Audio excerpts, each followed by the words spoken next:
Olá, sejam muito bem-vindos a uma conversa que vai ser sobre a igualdade de género, aqui neste hashtag Bom para Portugal. É bom para Portugal pensarmos, sobretudo, naquilo que queremos para o futuro. Os meus convidados pensam e agem, o que é também muito importante. Vou passar a apresentá-los, porque temos 30 minutos, portanto, quem quiser ir deixando aqui alguns comentários, pode fazê-lo mais tarde, eu vou ver quando chegar a casa, quando estiver em casa deitado, depois leio. O que vocês forem pondo aqui no YouTube. Então, começando a conversa. Pedro Pina é um executivo português. Olá, Pedro. Pedro, que tem uma carreira extraordinária, estratosférica, dentro e fora de Portugal, e é também alguém que é um dos 10 executivos LGBTQ mais falados e respeitados no Reino Unido, alguém que se dedica à diversidade entre as empresas, na Google agora. Também connosco a Sofia Castro, olá, da Sonai, licenciada em Economia e também trabalhou cerca de 20 anos no setor das telecomunicações da Sonai, juntou-se em 2019 à Soraya MC como responsável pela direção de People Strategy, onde se inclui a área de diversidade e inclusão, tão importante para esta conversa. E agora, tenho aqui duas heroínas ao meu lado, que é a parte mais extraordinária também aqui da nossa conversa, que é Ana Maria Magalhães e Isabel Alçada. Fazem parte da nossa vida, fazem parte da nossa memória, escritoras, há muitos anos. Quantos livros já, Isabel? 122. Fala para aqui. 122. 122. Sempre com o papel da mulher como absolutamente igual, e eu até acho mais importante, mas isso sou eu. Eu acho que as mães são os nossos primeiros países e acho que as mulheres são extraordinárias e muito importantes para também pensarmos o futuro. Comece por si, Ana Maria. Quando é que percebeu que a igualdade de género não existia? Tem essa ideia? Eu percebi tarde porque, na verdade, eu nasci num matriarcado, onde a grande referência era a avó e a mãe, não é? E, portanto, percebi tarde que, de facto, as coisas não eram bem iguais. Bem, quer dizer, havia aquele problema, eu tinha irmãos rapazes, que é um homem não chora, uma menina pode chorar, enfim, há certas coisas que não ficam bem a uma senhora ou uma rapariga, e a um rapaz tudo fica bem. Sim. Isto na adolescência, não é? Claro. É que me apercebi de que havia diferenças, não é? E na literatura, sentia isso quando lia? Também. Também, não é? A pessoa começa a perceber que nos livros as mulheres, que estes mesmos conselhos apareciam ou transpareciam nos livros para raparigas. Até havia uma coleção no nosso tempo, não é? A coleção das raparigas e a coleção para os rapazes. Sim. E entendia-se que era diferente, mas lá em casa isso não era respeitado. Eu As podia cabeças ler, todas nós lembramos disso. lia os livros de cursários que davam aos meus irmãos, Claro. do Emílio Salgari. Eu li E Ana Maria também queria ser cursária, não é? por exemplo. Claro, obviamente. Isabel, também reparou cedo que as coisas eram diferentes? Eu acho que não tinha assim uma consciência muito nítida, mas quando estava no final do secundário, fui a uma conferência que para mim foi muito importante, que era o papel da mulher na sociedade portuguesa. E estavam pessoas como a Sofia Melbreiner, estavam várias outras pessoas muito... Isabel de Castro, que é a tia da Ana Maria... A Isabel da Nóbrega, que é a tia da Ana Maria Magalhães, que eu não conhecia na altura, e estavam a Maria Barroso, e elas começaram a discursar e a chamar a atenção para precisamente esta desigualdade, e houve uma ideia forte que para mim me tocou muito, é que o nosso país não pode prescindir da inteligência de todos e da capacidade de todos. Claro. E por isso tem que desenvolver todos para que todos possam dar o seu contributo. E isto para mim ficou muito enraizado e sempre na minha vida tentei contribuir para que as mulheres se afirmassem. Claro. Uma das chaves é a educação, não é? E os livros. Uma Aventura é o livro mais um plug. Este é o último livro de Uma Aventura, certo? O mais recente. Não, este é o mais recente. Eu mais tinha outro. Mais Desculpa, eu estava a querer recente. este. Pronto. Já cometi outro butt plug. Temos ali. Outro butt plug. Bom, mas falando também nisso, se quisermos a educação, tem o papel da mulher na literatura e também nesta literatura para infanto-juvenil. Quando criaram as gêmeas, vocês perceberam logo à partida que as gêmeas tinham sido tão sagazes e tão fortes e era fundamental. Aliás, esta coleção que começou há 39 anos, quem dá o pontapé de saída para se formar um grupo e para que haja aventura são elas, não é? Portanto, Claro. E depois sempre, de vez em quando até ficam beneficiadas, porque além de serem tão sagazes e aventureiras como eles, têm aquela intuição feminina, que isso não se pode negar, que também foi apurada ao longo de séculos e às vezes apercebem-se mais depressa do que se vai passar, não é? Mas quando chega a hora da luta, vamos lá todos, não é? Claro. Isso é importante, é formativo. Então, falando de luta, Sofia, como é que podemos... quem está a ver agora, primeiro está a pensar naquilo que eu disse há bocado e depois está a pensar também nisto, que é de que forma... Será que esta conversa ainda faz sentido de ter? Que é também uma conversa agora... não, isto já se ultrapassou. Ultrapassou-se as questões... A igualdade chegou, não chegou, pois não?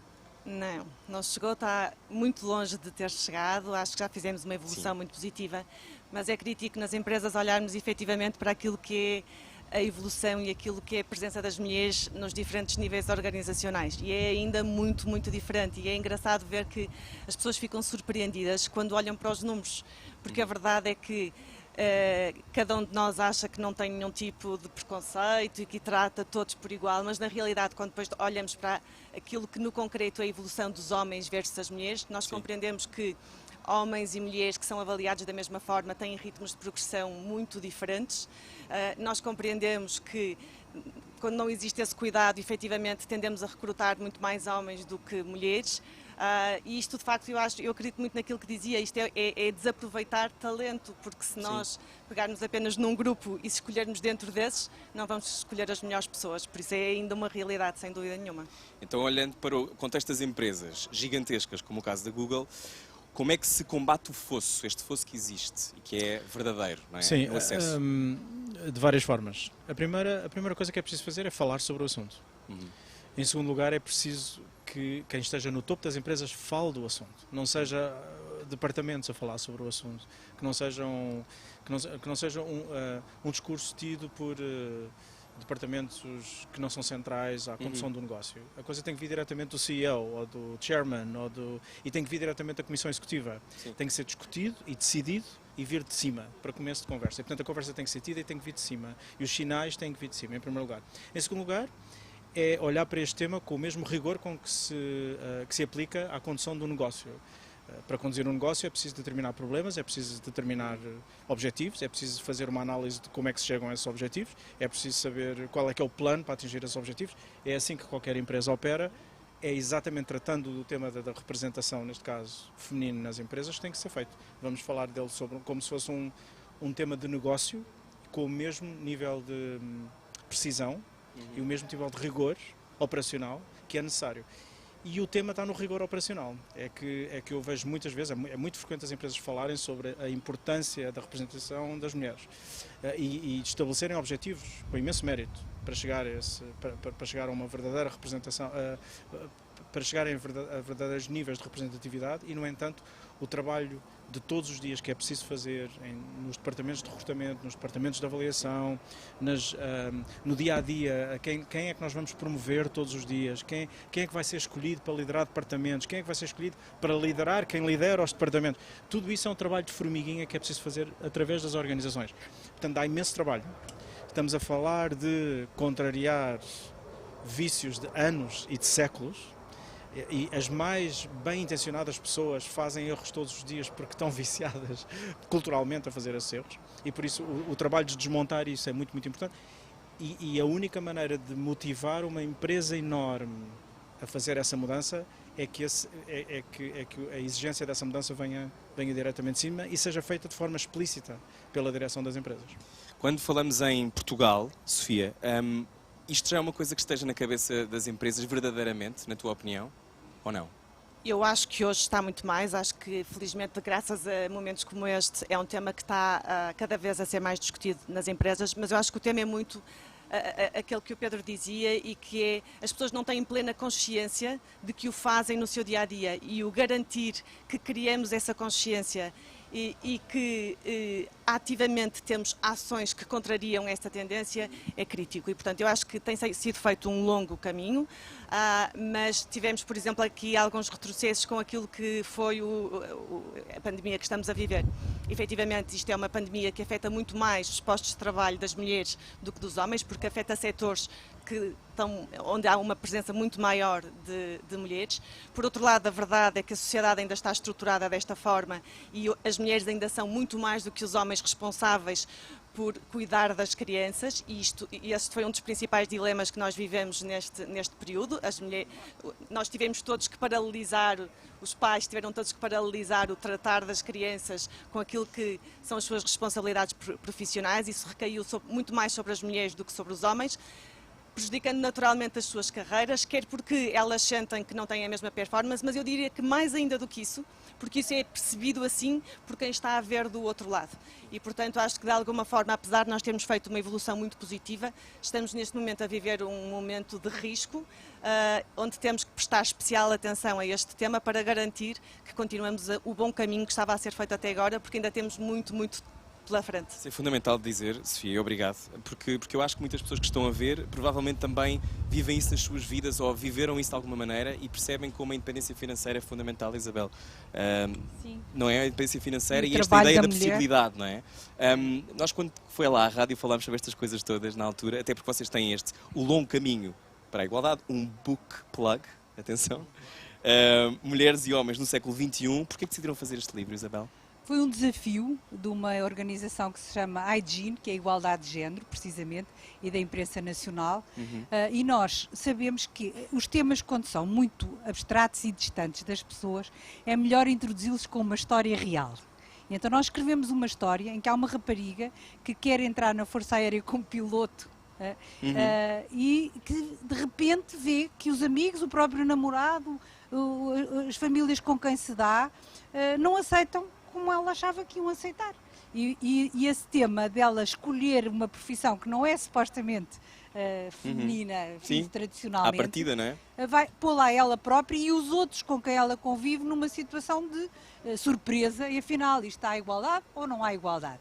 E nós achamos que este tipo de leitura, feita pelo próprio, ou feita na escola, na área da cidadania, permite discutir os temas, como dizia muito bem. A primeira coisa é nós termos consciência de que o problema existe, não é? E de que se mantém. Discutir. Na verdade, a escola é um lugar de igualdade.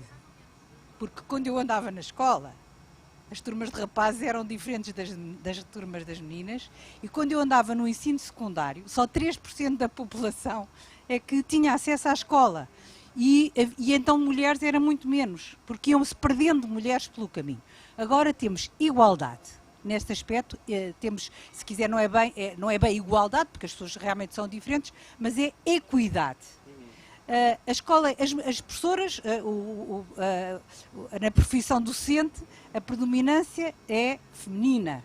Mas, quando vamos ver a profissão docente, quem é que tem os lugares de maior responsabilidade, quem são os diretores de agrupamento, há muitos homens, percentualmente é muito pesada. Sim. Porquê? Porque nas atividades de gestão, no caso da escola, não é? Que é uma atividade em que as pessoas estão profissionalizadas e são competentes naquilo que fazem, apesar de tudo, os homens são mais depressa candidatos do que as mulheres. Portanto, isto tem que se desmontar para as pessoas terem lugar de consciência. privilégio também, não é? Exato. Que cada um ocupa e como é mais fácil para um homem, não é? É mais fácil para um homem, precisamente por o que dizia também, as mulheres sentem uma carga de peso, de responsabilidade, que é muito importante, porque é muito importante que na família haja um adulto que sinta que as crianças estão à frente de tudo. E geralmente esse adulto é a mulher. E o que era bom era que fossem dois adultos, ou quando é só um pai, que fosse o pai, claro. O que interessa é que haja um adulto que esteja a consciência plena de que as crianças estão primeiro. Ana Maria, concorda? Concordo e perfeitamente, não é? Quando olha para a evolução, há pouco falávamos desta velocidade da evolução, de como de repente nada tem a ver com esses 3% hoje em dia, de que falava na escola.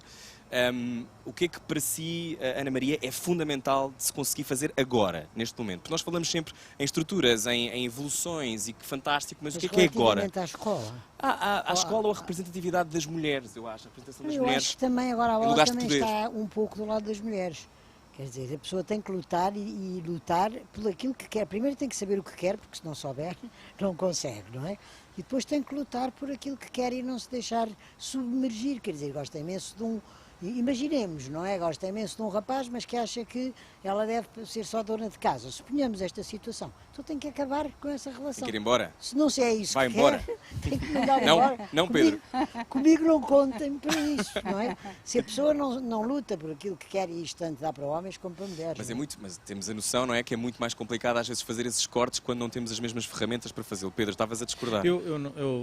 Eu discordo com imenso respeito.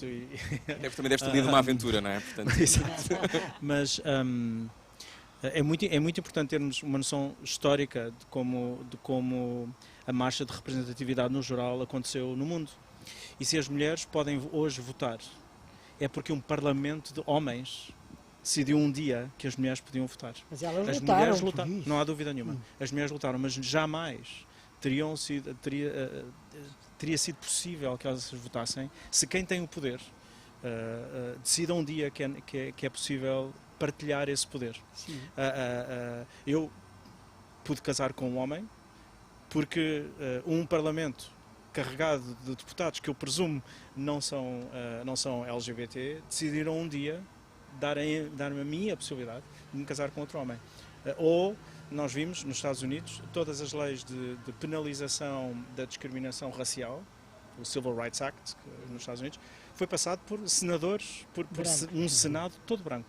Por isso, quem tem um lugar de privilégio tem uma obrigação desproporcional de permitir que os grupos subrepresentados Abrir a porta, não é? Para abrir a porta e dar as ferramentas e dar as possibilidades. Há um momento para a luta, mas há um momento em que o outro lado, o lado que tem a capacidade e o poder, tem que ceder esse poder. Mas eu estou inteiramente de acordo, não é? Agora, de qualquer forma, acho que neste momento uma rapariga tira o curso que quiser. A menos que não tenha nota, não é? Se quer um determinado curso, tem que lutar pela nota que lhe permite o acesso a esse curso e lutar depois pela sua profissão e pelo tipo de família que quer. Não pode dizer, eu gostava era de outra coisa, mas realmente não me deixaram. Não, isso acabou, não é? É muito importante também dar voz às mulheres. Dar voz, não é? As mulheres, historicamente, como disse também, Mas dar voz, não é? Quem é que dar dá? voz. Mas quem é que dá? São E os outros, são o os que é verdade homens. é que nós vemos, se analisarmos a evolução das nossas sociedades, que foi consignado na lei sucessivamente mais direitos e mais possibilidade às mulheres de assumirem, mas vemos que a percentagem de mulheres no nosso Parlamento subiu, mas ainda não é igual, o que era natural era que fosse 50%, ainda não é, não é? Não é, e há muitos países onde a coisa não é minimamente parecida com Portugal, e convém dizer que, por exemplo, alguns dos dados que tem aqui no vosso livro, em 49 países não há qualquer proteção legal contra a violência doméstica ou contra a violência sexual. Isso é por horrível. exemplo, ou em 30 países ainda se pratica a mutilação genital feminina, ou então em 39 países as filhas não têm direitos de herança iguais aos dos filhos. Não, desculpe, deixe-me só interromper. Tudo o que eu disse se referia a Claro. Portugal. Claro, Não é? claro. Portanto, esses Então- países... Então, Sofia, vou assim, vamos falar de Portugal, vou assim. Como é que, ok, o poder tem que ser partilhado, temos que abrir as portas. Às vezes, há pessoas que acham este tema um bocado chato. Estamos sempre a bater na mesma tecla, agora é o feminismo, depois é o racismo, o que é que eles querem? Igualdade, que chatice. Como é que se contraria também este discurso, que talvez esteja a acontecer nos comentários, de lá estão eles? Como é que se explica a importância com um exemplo prático do dia-a-dia? Se queres dizer, já. Eu só queria dizer uma coisa, Diga. é que pensem nas vítimas da situação. Quando Claro. a pessoa discute o assunto, pensem nas vítimas, não pensem na situação que existe, naquilo que não se nota. Sim, eu acho que há coisas muito diferentes, não é? Eu acho que quando nós, por exemplo, falamos de violência doméstica, que é uma coisa que infelizmente ainda é uma realidade muito relevante em Portugal, é evidente, não é preciso explicar e acho que todos somos sensíveis a isso e acho que é uma coisa onde as empresas têm que ter um papel muito ativo também, porque é uma realidade que se passa com as pessoas que connosco trabalham ajudar e é os importante trabalhadores, não é? é E as crítico que trabalhadoras. isso aconteça. Quando nós estamos a falar daquilo que é a oportunidade que as mulheres têm de evoluir dentro de uma empresa, a verdade é que, sim, elas podem escolher o curso que querem tirar, mas depois dentro da empresa não significa que tenham exatamente as mesmas possibilidades de progressão. Acho que as mulheres Até porque podem engravidar, o que pode ser para alguns empregadores um problema, terrível, não é? terrível. Estou a ser irónico, obviamente. Sim. Sim, mas eu estava a comentar há pouco, antes de começarmos, que a minha filha, neste tipo de discussões na escola dela, teve que ouvir esse tipo de coisas, de crianças de 11 anos. É triste que isso ainda aconteça hoje e que ainda haja meninos de 11 anos a dizerem uma coisa destas. Mas dentro das empresas o que eu acho que é crítico é mostrar o privilégio, porque ele é invisível para quem o tem. E, portanto, é crítico, com números objetivos, mostrar que, efetivamente, ainda existem diferenças e que a capacidade que uma mulher tem de progredir é diferente da capacidade que um homem tem de progredir. As mulheres focam-se muito naquilo que é o seu desempenho para conseguir evoluir. Focam-se muito naquilo que são os resultados que entregam. Mas a verdade é que, a partir de determinado momento, a confiança é crítica para a evolução. E quando as pessoas têm mais afinidade, e naturalmente os homens têm mais temas comuns, é mais fácil naquilo que são os momentos fora daquilo que são as decisões de negócio, é muito mais fácil haver conversas informais e criarem-se ligações entre os homens. E não estamos a falar de gerar preferência ou de tomar decisões conscientemente injustas. Sim. Mas naturalmente cria-se uma afinidade que faz com que efetivamente exista uma Clube de profissão rapazes, mais... não é? Eu acho que se calhar é exagerado, porque não é uma coisa pensada, construída, é uma afinidade que as pessoas não se apercebem. Mas lá está, é uma mas que se herança, vê não nos é? números. É uma herança de quase de arranjar um coven, não é? Aquela coisa de pessoas todas juntas a fazer a mesma coisa, não é? Sim. E herdar isso. Quando se pensa em diversidade e quando se pensa nas lutas que são todas interseccionais, quando se liga a isto tudo, falamos destes exemplos, mas olhando para o contexto anglo-saxónico, por exemplo, muitas vezes fala-se de cotas, não é? A representatividade de diferentes grupos que podem ou não, então, acelerar esse processo. O que é que tu achas, Pedro? É um tema super controverso. Temos 8 minutos, eu acho que... 8 minutos, dá-me eu uma acho que dá hora, para resolver dá-me a uma igualdade hora de e eu género em já 8 minutos. Sim. Mas é um tema controverso. Eu tenho a minha opinião pessoal é que eu acho que as cotas obrigam a ter a conversa Sim. que é preciso ter. Por a conversa na sala, não é? As conversas de poder têm que ser tidas. Porque normalmente uma conversa de cotas gera a resposta seguinte, que é: isso é impossível, nós não vamos conseguir. E não vamos conseguir chegar a esse número. Pergunta seguinte: porquê? E quando se vai começar a explorar as respostas do porquê, vai-se encontrar vai-se conseguir identificar todas as áreas que, do ponto de vista sistémico, têm que ser endereçadas, têm que ser resolvidas para poder chegar à dita cota. Não há mulheres suficientes nesta área que vocês estão a exigir cota. Muito bem. Não há porquê? Porque estão impedidas, porque não existe, não há posições, não há números clausos, não há formação, não se consegue encontrar noutras empresas. E por isso as cotas têm um grande benefício, que é as cotas parecem injustas quando são declaradas. Discriminatórias, e discriminatórias. Chama-se discriminação positiva, não é? Sim. Mas tem imensos benefícios, que é a conversa que gera, é a conversa certa. Quer dizer, bom, para chegar a estes números, nós jamais conseguiremos por causa desta lista de razões. Muito bem, então já identificámos a lista de razões, vamos tentar resolvê-las. É controverso porque até pareceu um drone, para começar a tentar perceber o que é que estavas a dizer, Pedro. Isabel, estava a assinar com a cabeça, concorda? Eu concordo inteiramente com a existência de cotas, precisamente pelo que disse, e porque também encoraja as pessoas, porque saber que têm uma hipótese de ter lugar, porque há um caminho para a igualdade, de facto, leva-as a pensarem bem, será que eu então, apesar destes constrangimentos da minha vida, não posso será que avançar? Consigo, não é? Exatamente, eu vou conseguir. E, portanto, isso eu julgo que é neste momento histórico, e eu sonho que deixem de ser necessárias, claro, mas neste momento acho imprescindíveis. Ana Maria? Eu agora acabei por me render, comecei por ser contra, porque achava uma discriminação negativa. Se me dão um determinado lugar, depois vão dizer, tu não tens a competência, é porque és mulher. E eu isso jamais quereria, não é? Mas realmente aquilo que eles dizem é verdade, não é? É preciso ver porque é que não escolhem uma mulher. Será que ela não tem mesmo competência, ou será que é porque é mulher e porque tem filhos e porque vai faltar quando os filhos estiverem doentes, etc., não é? Portanto, isso é realmente útil. E as possibilidades de aceder a determinado tipo de responsabilidade estimulam o esforço, estimulam a formação, estimulam a pessoa para ir o mais ecossistema, longe. porque de repente o ecossistema todo vai ter que responder Depois as são os direitos LGBT, as empresas, claro, porque vão ter que resolver este problema, porque ele está a ser institucionalizado dessa forma, não é? É pôr a conversa debaixo do drone, então, é isso que é preciso. Já temos pouco tempo, temos mais ou menos 5 minutos, portanto eu vou lançar um tema que é super fácil de falar, que é a linguagem inclusiva, que é até que ponto é que duas extraordinárias escritoras que lidam com palavras o tempo todo e que habitam a imaginação dos portugueses, o que é que acham desta ideia da linguagem inclusiva, em que se alterará a linguagem para incluir todas as formas de ser? Por exemplo, a maior parte da língua portuguesa é muito masculina, não é?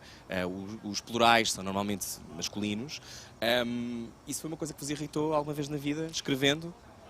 Melhor ela responder primeiro. Deve ser professoras. Não, o que é que acham? Quer dizer, inicialmente nós não tínhamos sequer consciência da questão, não é? Depois, quer dizer, há extremismos em tudo, não é? Às vezes é ridículo forçar a alteração da linguagem, mas chamar a atenção mais uma vez para a questão não acho mal. Depois temos que ajustar a linguagem de forma a que a frase não fique também completamente ridícula por estarmos a pôr o, a entre parênteses em tudo, mas confesso ou X, ou um E. Exatamente, mas nós até temos posto em algumas coisas, sobretudo quando para professores e assim. Num romance é muito complicado, não é? Nós temos que usar uma frase que fique correta, que fique bonita e que fique mas as palavras também são revolução, não é? As palavras têm peso. E as poder. Palavras têm peso e poder. E, portanto, as pessoas também estarem habituadas a que, mesmo na linguagem, é tudo muito masculino, leva a que... pronto, mas, por exemplo, nós não dizemos humanidade, nós dizemos a humanidade. Mas dizemos os problemas do homem com H Exatamente, grande, não é? e nós tentamos sempre pôr os homens e exemplos, mulheres. por exemplo, das pessoas. Com P, das eu pessoas, com estão a ver? Com P maiúsculo que eu vi. Mas aquela ideia, por exemplo, de não dizer os trabalhadores, mas a população que trabalha, eu acho isto tudo, isso acho sinceramente um extraordinário ridículo. Acho ridículo. Quer dizer, e acho que quando diziam os estudantes da Faculdade de Letras de Lisboa, eu sentia-me incluída. Eu sou estudante, não é os estudantes e as estudantas. Portanto, acho que os exageros... Mas já temos um E, não é? Estudantes... Os exageros acabam por desencadear o oposto, não é? As reações Sim, nós estamos num opostas. tempo assim, não é? Um tempo de enormes De enorme, clivagens. As palavras têm poder. Acho que a sensatez A sensatez também convém, não é? Sim. Dá um shot de sensatez. Sofia, o que acha disto? Acha que as palavras podem ser uma maneira de instaurar esta inclusividade total, esta inclusão? Ou isto é um bocado bullshit? Acho que as palavras têm muito poder e acho que elas devem construir aquilo que nós acreditamos que deve ser a forma como nós vivemos em sociedade. Não tenho a certeza se no tema do género, feminino versus masculino, isso é ainda um tema suficientemente relevante sublimar a ideia de género, não é? Para complicarmos a nossa linguagem. Eu acho que há temas onde efetivamente que são mais novos para nós, que estão menos instituídos, onde isso vale a pena, onde faz todo o sentido que assim seja. Quando nós estamos a fazer essa diferenciação das mulheres, eu não sei se isso ainda é necessário, se precisamos do nível de complexidade que isso nos pode trazer. Sim, há contextos particularmente importantes na comunidade LGBT onde esta questão se põe muito e é constante. Por exemplo, eu na rádio dizer olá pessoas binárias e ter esse cuidado faz com que mesmo que sejam 3 ou 4 são vistas. Eu acho que tem muito a ver com isto. Pedro, achas que é uma questão que vai estar no centro da discussão? Temos 2 minutos e 10. Dás-me 1 hora. Eu sou muito a favor de olharmos para a linguagem. Eu acredito que é importante olharmos para a linguagem. E a razão porque eu acredito que é importante olharmos para a linguagem é porque a resolver os temas que estamos a resolver, os problemas de que estamos a falar são problemas sistémicos. E a única forma de resolver problemas sistémicos é ir aos sistemas e começar a alterá-los. Agitar os sistemas, não é? E o tema não é tanto se complica mais ou não uma palavra ou outra. Eu acredito que a linguagem é um animal vivo que está sistematicamente a mudar e os meus avós falavam e escreviam de forma diferente do que eu falo. Farmácia e eu com espero PH, que os meus netos, exatamente, os meus netos farão o mesmo. Mas o que eu acho importante é como as cotas. Se vamos falar como construir as frases, o que é importante é que estamos a falar sobre isso. Quem tiver a escrever... Eu quando estou a escrever os meus memorandos para mandar para os meus funcionários, que são várias centenas, eu tenho que pensar sobre isto. Tenho que ter o cuidado de ser inclusivo. E ao alterar palavras para ter esse cuidado de ser inclusivo, já valeu a pena este esforço. Porque quem ouve do lado de lá já se sentiu reconhecido. Por isso eu sou completamente a favor de... Posso dizer uma brincadeira? Claro, diga Ana, temos 1 minuto. Numa turma onde a maioria sejam rapazes, eu posso dizer a malta desta turma e é feminino. E são essas vitórias. E os rapazes não se sentem nada mal com isso. É a malta, vamos embora, é feminino. Não. E agora, para fechar esta conversa, que não temos tempo nenhum, queria só que assim rapidamente dissessem uma palavra que se calhar devíamos abolir, que causa assim uma separação. Eu não me ocorre nenhuma, francamente. Porque não. Mas o que é que gostava assim, o maior desafio para si, para as mulheres, nos próximos 10 anos? Qual é o maior desafio? Eu acho que é serem genuínas no seu desenvolvimento e terem opções equivalentes a todos os outros. portanto, e as mulheres são todas diferentes, por isso é um bocado E é difícil um progresso, também. e é aquela ideia de progress is made, não é? O caminho é constante, não Exatamente. acaba, são muitos Não haver degraus. limitações, não haver entraves. Quanto mais as sociedades forem livres, mais as pessoas Pois é. conseguem chegar. Gostávamos de ser mais livres e continuar a conversar, mas temos que ir embora. Obrigado a todos aqueles que acompanharam. Bom para Portugal é fazer conversas em que toda a gente participe, portanto, dê a sua opinião. Obrigado a todos, eu sou o Rui Maria Pego e divirtam-se neste verão que está a começar. Muito obrigada.